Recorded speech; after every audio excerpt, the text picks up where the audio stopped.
Forms of hoovering. So hoovering can take many forms, and that includes sudden contact, unexpected phone calls, text messages, or emails. The guise is often fake concern or interest in your well-being.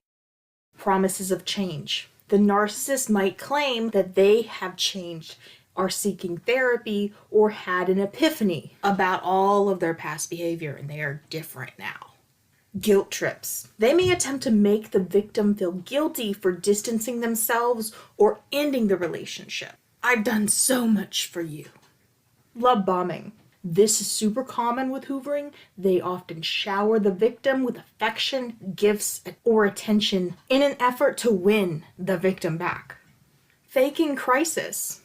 Creating or exaggerating a personal crisis to elicit some sympathy and reestablish a contact. Death in the family. Using a loved one